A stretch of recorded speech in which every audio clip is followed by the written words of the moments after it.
Hey, listeners, this is the Pile On Podcast, and we are back and recording on July 22nd. And I'm Big Z, but representing the Lions. But, of course, we got the rest of the crew here. We got Barney. What's up, everybody? Oh, yeah. We got Remy. Skull to the ball, Purple Rain in control. And then last but not least, of course, we got Kinger. Back again with the boys. Go, Pack, go. Good to be back. Oh, yeah. And gentlemen, while there isn't much news necessarily on each of our teams' front, we'll get to some news about your Vikings, Remy, here at the end. We just wanted to more discuss what is going on currently in the NFL and just kind of react to it a little bit. So, and everything's focused around, will the NFL even start on time? And there's been a bunch of things that have come up in the news recently. So, first of all, I want to get your guys' opinions, and we'll just go around the horn here. But there's going to be no preseason games this year. My opinion on this is that I like the preseason just because I'd rather see some sort of football game rather than none. Now I have to wait 4 weeks later. A lot of people don't like the preseason, but I like it because it's just, it's football. I don't care what kind of form it comes in that regard. But Barney, what's your opinion on no preseason this year, or just in general, really? Yeah, no, meaningless football is still football, right? Hell yeah. But it definitely hurts from a Bears perspective because just thinking about our quarterback room and some of the position battles. I'm sure Ryan Pace and the gang, they thought this offseason was going to be a hell of a lot different, where they'd see maybe it's somebody that steps up and takes the reins, but it doesn't look like that chance is going to be had there. So it's kind of a bummer on the Bears side. I wish I could see some of these guys get out there and work out some kinks, but whatever. Yeah, and at least from the Bears, can you think of any players that stood out in preseason that might have not made the roster otherwise that come off the top of your head?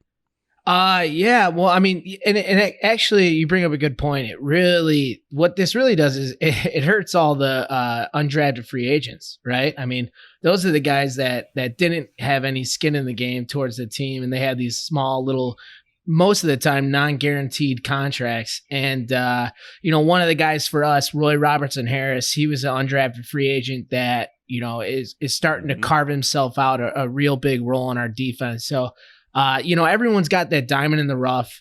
They're at whatever positions they work for each respective team. But, those guys are really getting screwed. And how about you, Remy? What is your opinion on the preseason? And can you think of any Vikings player that, is on the roster now or in the past that really shined that, maybe they wouldn't get that chance in this current environment? I liked the preseason up until Teddy Bridgewater got hurt in that game, or in the practice. Wasn't he hurt in it was practice. Wasn't he hurt in practice? Yeah. No, I think this hurts. I think this hurts the Vikings because we got a bunch of new young corners, and you got to get them reps. You got to get them up to pace with the game. I liked it at first when it was just narrowed down to 2 preseason games, but now no preseason games, and with the rosters trimmed down to 80, it just, in a year where you need additional reps, this is not good for Minnesota.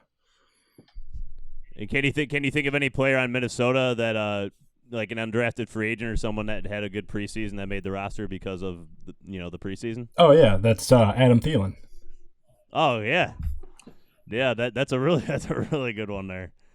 So Kinger and Remy brings up a good point just about the young corners. Is that an advantage then for someone like the Packers and why can't Devontae Adams, with that experience those two have going against young corners like the Vikings have, is that a huge leg up in those 2 games they have, especially like early on?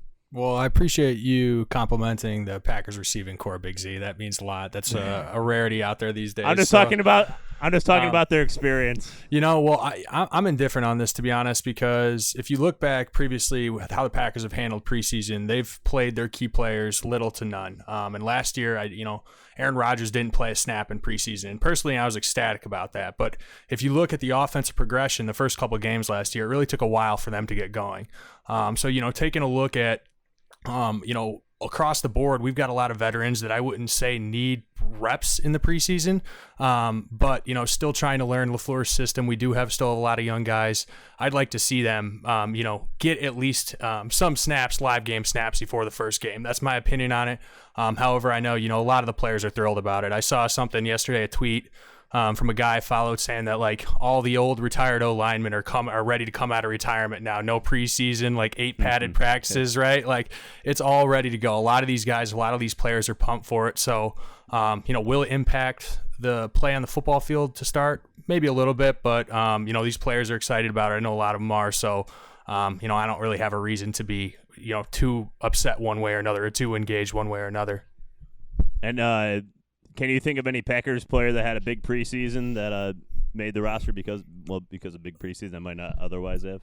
Well, yeah, just talking about undrafted guys, Chandon Sullivan, who's going to be our third or fourth corner this year, he's a guy that really actually came on strong last year. I saw a stat the other day, I think, against the NFC North. I think he only allowed 2 receptions last year, right? So really a good young player, undrafted, and he's turned out to be probably going to be one of our role players this year. So that's just an example of why obviously that can be beneficial. Yeah, Barney. Yeah, Zach, you probably got to be pretty happy now following the draft. You don't have to worry about Jordan Love coming in and taking Aaron's spot. So, there's no controversy right now, but give it about 2 or 3 games and all those chants for benching Rodgers might start. I don't know. I think everybody says, Rodgers is declining. Rodgers is not going to be it. I think he's got a chip on his shoulder. I think everybody's going to be a little bit surprised. And I know from the Lions' perspective, a big preseason guy, a running back by the name of Zach Zenner. He's no longer on the roster, but he led the preseason rushing when he became an undrafted free agent out of South Dakota State. Ended up starting for the Lions in a playoff game against the Seahawks, and then was effective backup for them for many years. And he's no longer on the team. I think he's on the Saints last. But he definitely would not have made the Lions roster without a preseason. So, and then I really look forward to Matt Stafford taking advantage of those young Viking cornerbacks early, Remy, especially because they have Kenny Galladay, Marvin Jones, Danny Amendola, like all veterans going against those young corners. I really like that matchup, at least early on, just because of something like this, perhaps. Jeff Gladney, Defensive Player of the Year, book it. Oh, man. So besides no preseason games, there is going to be, like it was mentioned, 80-man rosters only for training camp. And the other thing with this is all players are going to be tested before they get into the training facilities. And I believe it's, 59 players have tested so far positive in the NFL, which I think is right around the percentage of the other sports that did major testing. And what they're going to do is daily testing every day for the first 2 weeks of training camp. Every player is going to be tested daily. I don't know how quickly they get these results back, though. That much isn't clear to me. But then if the positive rate is below 5%, then they're tested every other day. But there was something else there's one more thing I want to mention, and one of the big ones here we'll see. August 1st is a big date for all of our teams because some of these players, they've been reading the media too much or something. I don't know, but some of them might get too scared or they have some medical things going on with them where they can opt out of their contract, but this will be a COVID opt-out. And that date is August 1st. So we might have something to report here on August 1st and have an emergency podcast or something. But Barney, do you have something to say about the opt-out? Yeah. Does anybody know if that's can a player just opt out, or is it more they have to be in a specific parameter with some sort of condition to be eligible to opt out? Because I know some of the leagues like basketball, I'm pretty sure. Or at least I saw something about Elena Deladon in the WNBA saying like she wanted to opt out, but she didn't like hit the parameters, and so But do you guys? Well, I know like there's some players like go ahead, Remy. With Deladon, I know she wanted to opt out because she has like Lyme disease and she didn't want to take the risk, but they denied her request to opt out, and her big thing is like, why would you deny my request when I've been battling this Lyme disease for like 9 or 10 years? Yeah, I don't know. I thought there was something where they like reversed that or something in that league, but I could be wrong. But I know for the NFL that there's definitely going to be a medical opt out, like if you have a pre existing condition or something like that. There's going to be something different than rather if you're just a player that fears getting it or you have like a family member or something. Like there's a lot of things that aren't clear yet about the opt out. They're still negotiating that, but I know what the opt out involves is if a player opts out, they cannot play for the rest of the year. They can't like come back week 10 like, oh, there's like a vaccine now, I can go play or something like that. If you opt out, you're done for the whole year. And my understanding is if they opt out, it pretty much is like a delay on you're not going to get paid, but you'll start that contract again by the start of next league season. That's my understanding at least. I don't know how that affects the salary cap. There's a lot of things involved with these opt-outs, and I don't know if there's going to be like an amnesty clause that NFL teams get. It'll be kind of wild because there's a lot of things going on with this stuff. So it sounds like we're all just going to find out on August 1st. Who's playing and who isn't, yeah. They still are working out the details of the opt-out. But, I mean, that was another thing I want to bring up. I wanted to ask, kind of go around and ask how each of your team's salary cap positions are. Is each of your team, like, pretty good underneath the cap? I know the Vikings are having some issues, Remy. Like, they were pretty close to it going into the offseason here, and they had to release some people to fit under the cap. But because the salary cap, a lot of these teams, make these contracts projecting like a $10 million increase every year, which is what the NFL has had like the last 10 years.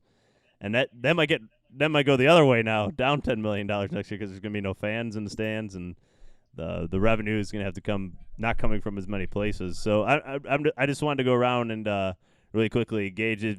Are you worried about your team's salary cap with the possible reduction in salary cap? Barney, I'll let you go first here. Yeah, I think we're comfortable under the cap right now. A lot of one of the big focuses that the fans had all year and the beat writers all off season was that we don't know why an extension to Allen Robinson has been made, but because we have the money to do it, but this might be one of those business decisions that they're taking into effect. But we don't have a lot of salary cap room, but I mean we have enough that should be just fine. We could still sign players, so we're just fine.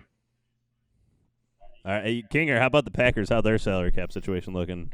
Yeah, we're doing all right as well. I think after the draft we were hovering somewhere around 13 to 15 million. Under the cap without signing our rookie draft class. I think we're about halfway there.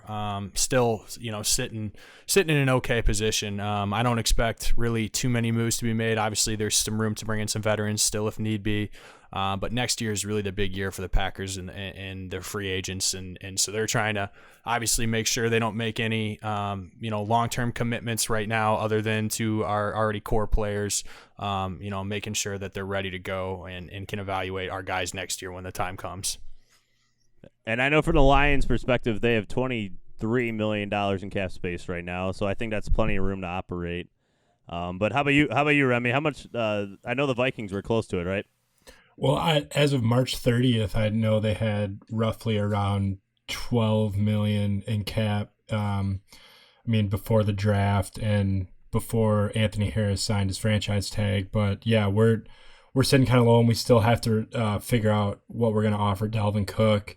With restructuring Kirk Cousins' contract, say that 10 times.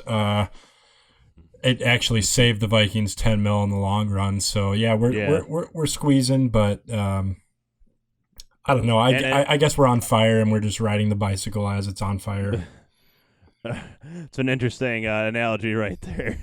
And according to overthecap.com, Remy, the Vikings have $10.5 million in cap space right now as we speak. So, and $20 million going into next year. So.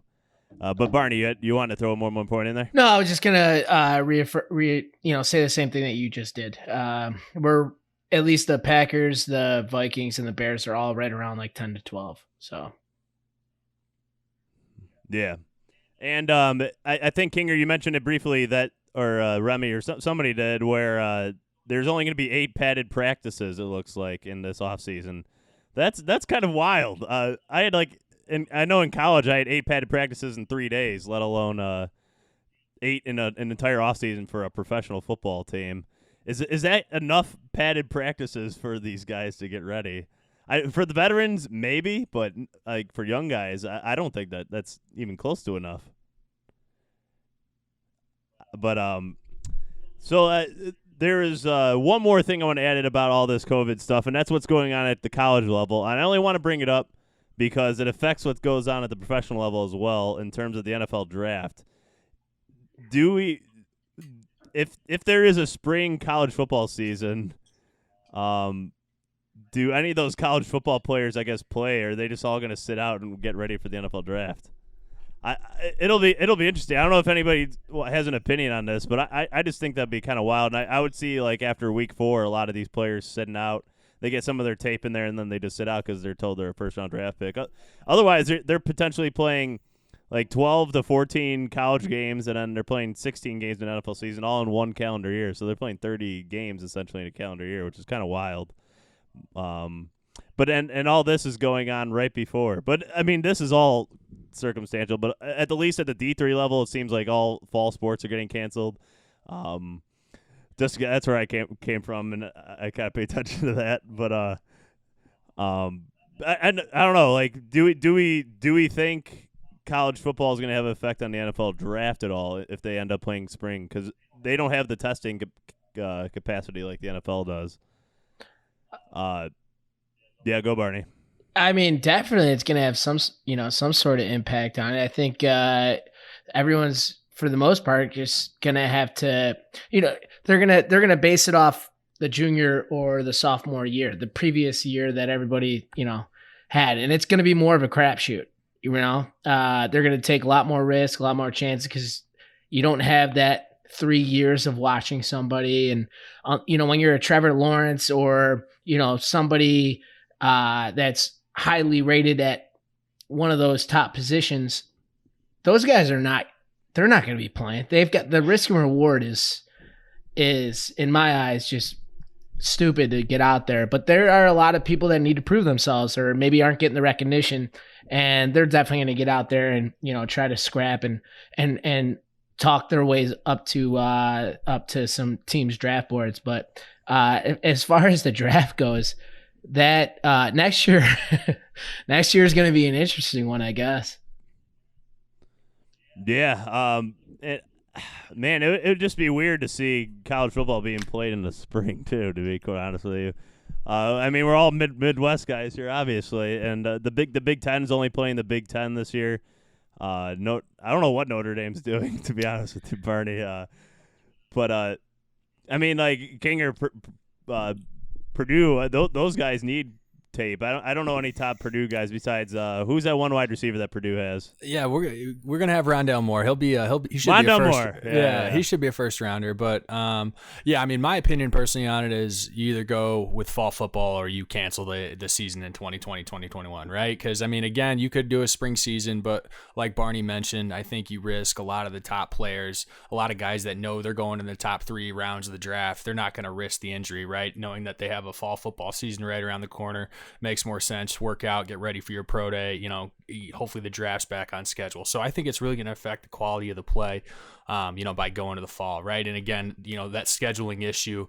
Are you going to flip around right away in 2021 and go right fall 2021? I just don't think it makes sense. I personally think you really have to evaluate the risk. I know a lot of states said this week that high school football was going to be moving forward. So, let's see how things go over these next few weeks. Let's evaluate how some of these other sports go, and hopefully these guys decide, to give us college football in the fall. Yeah, the one interesting thing about the possibility of spring college football is that these NFL coaches never are like in attendance for any of these college games because they're working on their season. Obviously, it's only the scouts that are able to go. It'd be cool to kind of see like I don't know, Bill Belichick sitting at an Alabama-Auburn game or something, watching the prospects.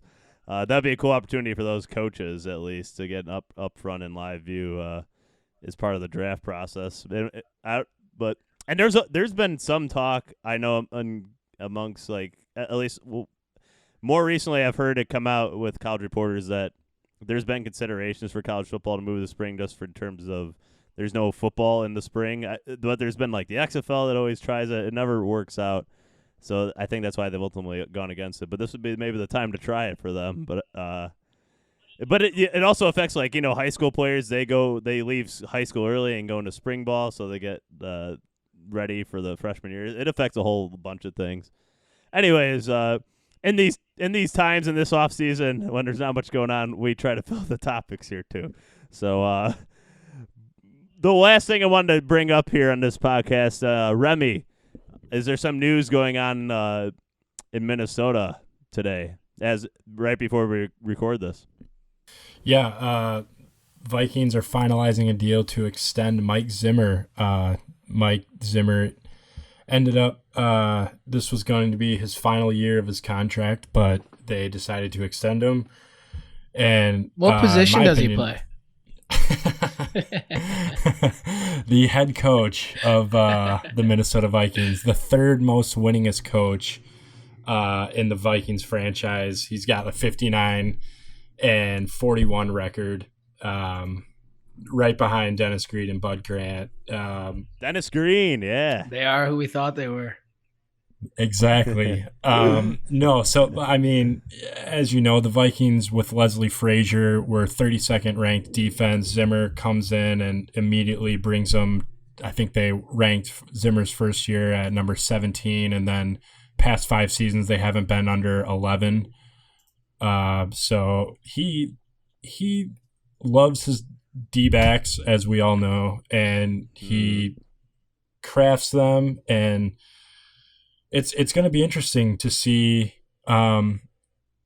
what he can do and if he can bring Minnesota over the hump and kind of win more than one playoff game and get to a Super Bowl. I know there's a lot of Mike Zimmer hate out there, how he can't make the next leap, but I mean, you gotta think of guys like Andy Reid. It took him how long to win a Super Bowl? So I know Viking fans want the newest and next shiny thing when we're not producing, but you got to just relax, as Aaron Rodgers would say, right? I knew you guys had a good one in Zimmer when he debuted that pirate patch on his eye after getting some sort of surgery going on. He's a tough SOB. He is a tough SOB. Yeah, I like that. I like that extension as well. Zimmer's been a really good coach for Minnesota, and that's I think what we wanted in Detroit out of Patricia, that defensive mind. Patricia hasn't shown it yet, that consistency on defense like Zimmer has. But I feel this is the year for the Lions in that regard, at least. Patricia just likes calling out his players, right? All right, yeah. That's what the media. That's what media says. We'll see. Fake news. What the truth is. Fake news. There you go, Marty. Cole Kmet, offensive rookie of the year. Let's go. There we go. Yeah. Hey, we got all 7 of our guys signed. Is that the same for you guys? I have no idea. All good in Detroit. We're halfway through. Yeah, we're about 3/4. It's because they're not able to do physicals because of the whole COVID thing. But I know we signed like 5 or 6 guys just alone today. I think all we have remaining is maybe just Jeff Gladney. Oh yeah, you guys had like what 11 or 12 picks. We only had 7, so it's pretty easy. Yeah.